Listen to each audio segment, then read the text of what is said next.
चलिए हम लोग कुछ इंपॉर्टेंट क्वेश्चन करते हैं जो ट्रिगोनोमेट्री से रिलेटेड है, कुछ क्वेश्चंस जो एनसीईआरटी में दिए गए हैं। एनसीईआरटी के एक क्वेश्चन जो एग्जाम्पल नंबर 5 में है, इसमें हमें कहा जा रहा है कि in triangle O P Q जो कि राइट एंगल है पी पर, ट्रायंगल ओ पी क्यू जो है राइट एंगल है पी पर, जिसमें ओ पी 7 सेंटीमीटर है, ओ क्यू और पी क्यू का जो सब्ट्रैक्शन है, जो डिफरेंस है वो 1 दिया हुआ है, और हमें कहा जा रहा है कि इसका जो फिगर है वो 8.12 है, जैसा कि फिगर दिखाया जा रहा है, तो आपको हम यहाँ पे बगल में दिखा रहे हैं। तो इसमें हमें डिटरमाइन करना है कि साइन क्यू का जो वैल्यू होगा वो कितना होगा और कॉस क्यू का जो वैल्यू होगा वो कितना होगा। चलिए इस तरह के क्वेश्चंस को कैसे सॉल्व करते हैं, कि किस तरह के क्वेश्चन जनरली एग्जाम में 4 मार्क्स के क्वेश्चन में आता है, तो हमें इसको सॉल्व करना है। चलिए करते हैं। सबसे पहले हमको जो दिया हुआ है उसमें है ओ पी का जो वैल्यू है वो कितना है, तो 7 सेंटीमीटर है, और O Q minus P Q का जो है वैल्यू हमें दिया गया है कितना, तो 1 सेंटीमीटर। इसको हम लोग और क्या लिख सकते हैं, इसको लिख सकते हैं O Q is equals to 1 plus P Q. Okay, अब हम लोग क्या करेंगे कि जो हम लोगों के पास ट्रायंगल पी क्यू ओ दिया हुआ है, that is Q P O, या फिर हम ओ पी क्यू बोले, है ना, इस ट्रायंगल में हम लोग पाइथागोरस थ्योरम अप्लाई कर देंगे। तो since O P square plus P Q square is equals to O Q square, ऐसा क्यों होगा, तो हम लोग जानते हैं बाय पाइथागोरस थ्योरम। जो वैल्यू हमें पता है उसका हम लोग वैल्यू यहाँ पर पुट कर देंगे, है ना। तो जो वैल्यू पता है ओ पी का 7 का होल स्क्वायर हो जाएगा, पी क्यू को हम लोग पी क्यू ही रहने देते हैं, और ओ क्यू का जो वैल्यू है उसको हम लोग यहाँ पे पुट कर देते हैं, that is 1 plus P Q का होल स्क्वायर। इसको सॉल्व करेंगे, 7 7 जब 49 प्लस पी क्यू स्क्वायर 1 का square P Q square plus 2 times of P Q. जब हम लोग पी क्यू स्क्वायर को एल एच एस की तरफ ले जाएंगे तो ये जो दोनों टर्म है ये तो कैंसिल हो जाएंगे, तो यहीं पे हम इसे काट दे रहे हैं। 1 को इधर ले आते हैं तो 49 माइनस 1 यानी कि हो जाएगा 48 is equals to 2 times of P Q, यानी कि पी क्यू का जो वैल्यू होगा 48 डिवाइडेड बाई 2 यानी कि हो जाएगा 24 सेंटीमीटर। जब पी क्यू का वैल्यू 24 सेंटीमीटर हो गया तो अब हम लोग ओ क्यू निकाल सकते हैं। Therefore O Q is equals to 1 plus P Q यानी कि 1 प्लस 24 दैट इज 25 सेंटीमीटर। अब हमारे पास सारे वैल्यूज़ हैं, जो ओ पी है वो 7 है, जो पी क्यू हमको दिया हुआ है ये पी क्यू का वैल्यू कितना दिया है, ये पी क्यू हो गया 24, और जो ओ क्यू है उसको हम लोग लेते आए हैं दैट इज़ 25 सेंटीमीटर, है ना। तो अब हम लोगों को निकालना है साइन क्यू और कॉस क्यू। जब हम लोगों को साइन क्यू बोल रहा है, चूँकि थीटा एंगल तो यहाँ है लेकिन हमें निकालना है यहाँ, तो हम लोग जानते हैं ऐसे क्वेश्चंस को सॉल्व करने के लिए हमेशा जो चेंजेस आती हैं वो परपेंडिकुलर और बेस में आता है। परपेंडिकुलर बेस बन जाता है और बेस परपेंडिकुलर बन जाता है। तो हम लोग निकालेंगे यहाँ पर साइन क्यू। सबसे पहले साइन क्यू, साइन हम लोग जानते हैं P बाई एच होता है, तो यहाँ पे जो P होगा इसके हिसाब से वो हो जाएगा OP और H OQ, हाइपोटेनियस कभी नहीं बदलेगा। OP 7 हो गया और H हो गया 25, तो 7 बाई 25। इसी तरीके से cos Q होता है B बाई H, तो B यहाँ पर हो जाएगा अकॉर्डिंग टू क्वेश्चन PQ, और H हो जाएगा क्या, OQ। ये हो जाएगा 24 बाई 25। इस तरीके से ऐसे क्वेश्चंस को हम लोग सॉल्व कर सकते हैं इजीली, है ना। अब इसके बाद दूसरे क्वेश्चन की तरफ बढ़ते हैं। इसके बाद का जो क्वेश्चन है वो एक प्रूफ है, जिसमें हमें कहा जा रहा है कि प्रूव कीजिए कि cos a by 1 plus sine A plus 1 plus sine A by cos A is equals to 2 sec A होगा। ऐसे क्वेश्चंस जनरली एग्जाम में आते हैं, तो हम लोग इसको सॉल्व करते हैं। इन सभी क्वेश्चंस को सॉल्व करने का एक पार्टिकुलर तरीका है। उसमें हम क्या करते हैं कि सबसे पहले जो डिनोमिनेटर में टर्म्स दिए हुए हैं उसका हम लोग एलसीएम निकालते हैं। तो cos A multiply by 1 plus sine A, ऊपर हो जाएगा क्रॉस मल्टीप्लिकेशन, तो ये cos square A plus 1 plus sine A का होल स्क्वायर। नीचे हम लोग मल्टीप्लाई नहीं करेंगे, है ना, नीचे किसी भी तरीके से चेंजेस को नहीं लाएंगे।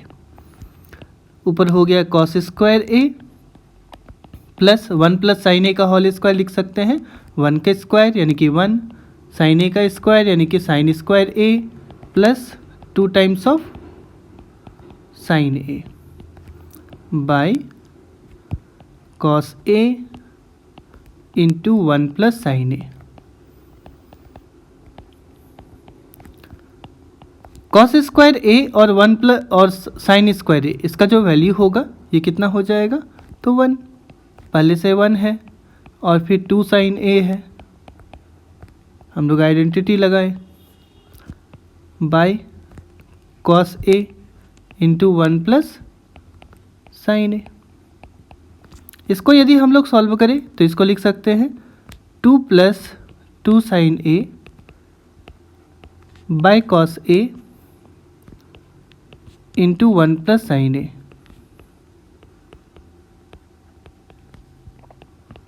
ऊपर वाले में 2 कॉमन लेंगे, 1 प्लस साइन ए और नीचे है cos A into 1 plus sine A. 1 plus sine A numerator और डिनोमिनेटर में कट जाएगा, 2 बाई कॉस ए बचा। 2 बाई कॉस ए का क्या मतलब है, 2 इंटू 1 बाई कॉस ए, तो 2 इंटू 1 बाई कॉस ए, हम लोग जानते हैं कि कॉस ए का जो रेसिप्रोकल होता है वो सेक ए होता है, तो लिख सकते हैं इसको 2 सेक ए। हो गया RHS, हम लोग LHS को लिए तो RHS आ गया, इज इक्वल्स टू RHS। तो ये प्रूव्ड हो गया। इसी तरीके से हम ऐसे क्वेश्चंस को सॉल्व कर सकते हैं। आगे बढ़ते हैं नेक्स्ट क्वेश्चन की तरफ। जो अगला क्वेश्चन है यह है क्वेश्चन नंबर 3 NCERT का 8.4 एक्सरसाइज का। इसमें कह रहा है कि tan theta by 1 minus cot theta plus cot theta by 1 minus tan theta is equals to 1 plus sec theta into cosec theta. जब कभी भी ऐसे क्वेश्चंस दिए रहें और आइडेंटिटीज से ऐसे क्वेश्चंस को सॉल्व करना हो तो सबसे पहले आप ध्यान रखें कि ऐसे क्वेश्चंस को हम सबसे पहले सॉल्व करते हैं by using the sine and cos concept. मतलब कि जो भी हमें टर्म दिया होगा उसे सबसे पहले साइन और कॉस के टर्म में एक्सप्रेस करेंगे। तो जो क्वेश्चन हमें दिया है उसमें हम tan थीटा को लिख सकते हैं sine theta by cos theta, 1 minus cot theta को लिख सकते हैं 1 minus cos theta by sine theta, हम लोग जानते हैं फॉर्मूला, प्लस कॉट थीटा को क्या लिख सकते हैं, कॉट थीटा को लिख सकते हैं हम लोग cos theta by sine theta, और 1 माइनस tan थीटा को क्या लिख सकते हैं, तो 1 minus sign theta by cos theta. इतना तक में कोई दिक्कत नहीं। आगे टर्म को सॉल्व करेंगे, ये हो जाएगा sign theta by cos theta multiply by, जब नीचे वाले का एलसीएम लेंगे तो ये 1 और साइन थीटा का जो एलसीएम होगा साइन थीटा होगा, ऊपर आ जाएगा sign theta minus cos theta. इसको सॉल्व करेंगे तो हम लोग लिखेंगे इसको साइन थीटा और नीचे हो जाएगा sign theta minus cos theta. ठीक है, ये टर्म आ गया पहला वाला, प्लस जो दूसरा वाला टर्म है उसमें होगा cos theta by sine theta, फिर इसको एलसीएम लेंगे तो ये हो जाएगा cos theta minus sign theta by नीचे हो जाएगा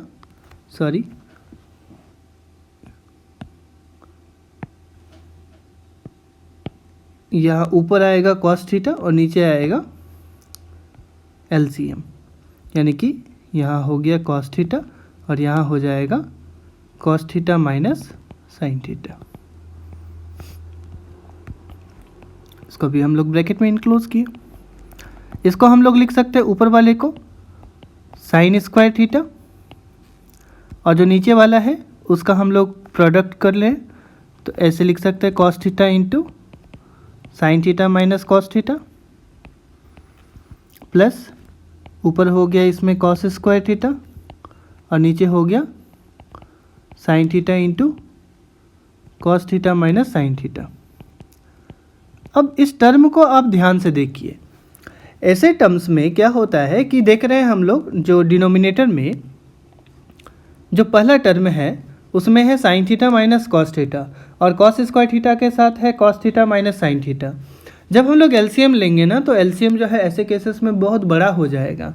तो एलसीएम को छोटा करने के लिए हम लोग यहाँ पे एक ट्रिक अपनाते हैं।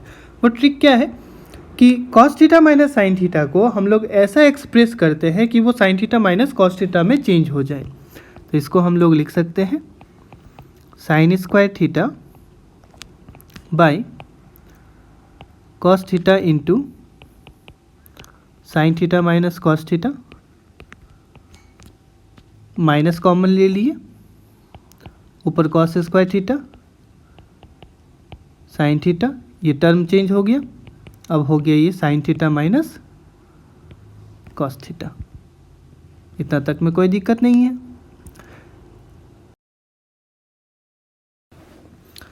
इसके बाद हम लोग क्या करेंगे कि जो डिनोमिनेटर हमें दिया हुआ है उसका हम लोग एलसीएम लेंगे, है ना। तो जब हम लोग डिनोमिनेटर का एलसीएम ले लेंगे तो हमारे पास जो टर्म आएगा ये नीचे हो जाएगा cos theta into sine theta,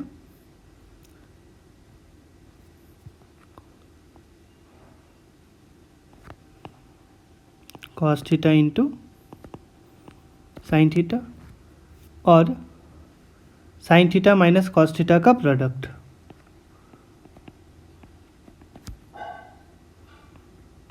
ठीक है, ऊपर जो है यहाँ पे साइन स्क्वायर थीटा को साइन थीटा से मल्टीप्लाई करेंगे तो साइन क्यूब होगा और कॉस स्क्वायर थीटा को कॉस थीटा से तो कॉस क्यूब।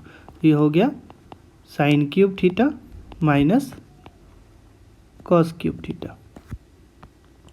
इसको सॉल्व करेंगे तो A cube minus B cube का फॉर्मूला होता है A minus B multiply by A square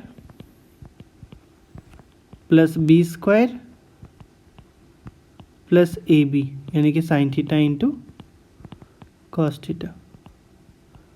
ठीक है, और जो नीचे टर्म है वो जैसे का तैसा रहेगा, cos theta into sine theta multiply by sine theta minus cos theta.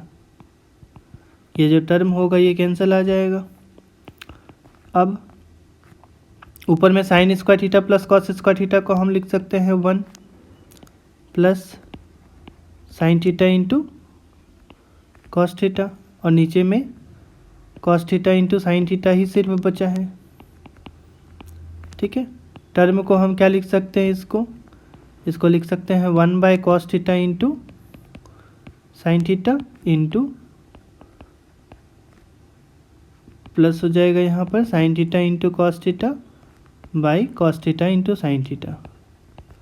ये तो टर्म कैंसिल हो जाएगा ना, काट दिए।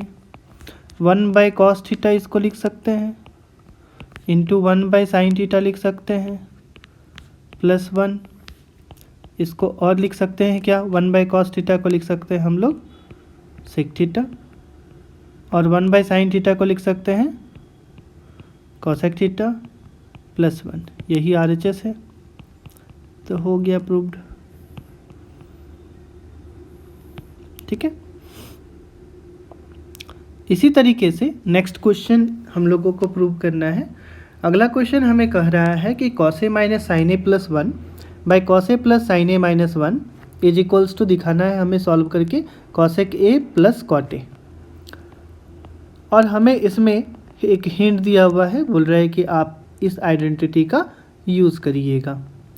तो हम लोग उसी आइडेंटिटी का यूज़ करेंगे। यहाँ पर सबसे पहले टर्म को एक्सप्रेस कर लेते हैं, cos A minus sine A plus 1। अभी देखिए हमको इसको कॉसेक ए के टर्म में एक्सप्रेस करना है, तो कॉसेक ए के टर्म में हम इसको तभी एक्सप्रेस कर पाएंगे जब जो टर्म होगा किसी भी टर्म को हमको कॉसेक बनाना है, जैसे कि 1 है, 1 को कॉसेक बनाना है, तो 1 को कॉसेक बनाने के लिए हम क्या करेंगे, साइन ए से डिवाइड करेंगे ना। तो इसको हम लोग सबसे पहले क्या करेंगे ना कि साइन ए से डिवाइड कर देंगे, न्यूमरेटर को भी और डिनोमिनेटर को भी। तो ये बाई साइन ए, ये भी हो गया बाई साइन ए, ठीक है। इसी तरीके से नीचे हो जाएगा cos A by sine A plus sine A by sine A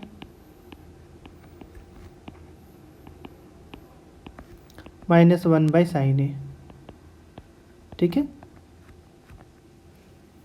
sign A by sine A cut जाएगा, इसमें भी sine A by sine A cut जाएगा।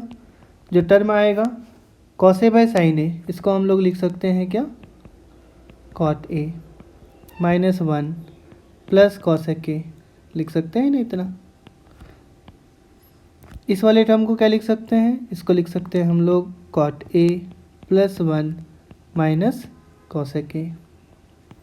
नीचे वाले टर्म में किसी तरीके का बदलाव अब नहीं करेंगे, सिर्फ जो भी करना होगा ऊपर वाले टर्म में करेंगे। तो cot A plus cosec A minus 1 को हम लोग क्या लिख सकते हैं, ये यदि cosec square A is equals to 1 plus cot square A है, तो इसको हम लोग लिख सकते हैं cosec square A minus cot square A is equals to 1। तो 1 का जो वैल्यू है ना, यहाँ पे हम लोग इसको पुट कर देंगे, लिख सकते हैं यहाँ cosec square A minus cot square ए, ठीक है। जो बाकी नीचे वाला टर्म है उसको जैसे का तैसा रहने देंगे, cot A plus 1 minus cosec A, ये हो गया cot A plus cosec A. Cosec square A minus cot square A को लिख सकते हैं A plus B into A minus B, है ना। और जो नीचे वाला टर्म है उसको हम लोग जैसे का तैसा ही रहने देंगे। अब कॉमन लेंगे, नेगेटिव की इधर भी और नेगेटिव की इधर भी, LHS और RHS की तरफ। Cot A plus cosec A common है, कॉमन ले लिए। इसमें बच गया 1 माइनस से मल्टीप्लाई कर देंगे, कॉसेक ए हो जाएगा, ये हो जाएगा प्लस कॉट ए। बाकी जो डिनोमिनेटर में टर्म था उसको जैसे का तैसा ही रहने देंगे। अब न्यूमरेटर वाले टर्म को और डिनोमिनेटर वाले टर्म को कंपेयर करेंगे। देख रहे हैं क्या कि जो डिनोमिनेटर में टर्म है वही न्यूमरेटर में टर्म है, कॉट ए प्लस में, यहाँ पे भी प्लस में, 1 प्लस में, 1 प्लस में, कॉसेक ए माइनस में, तो ये कैंसिल हो जाएगा। जो बच गया वही RHS है।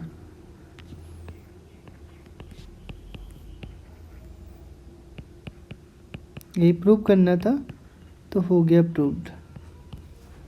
ऐसे क्वेश्चंस एग्जाम में या तो 5 मार्क्स के या तो 4 मार्क्स के पूछे जाते हैं। आशा करता हूँ आप लोगों को समझ आया होगा।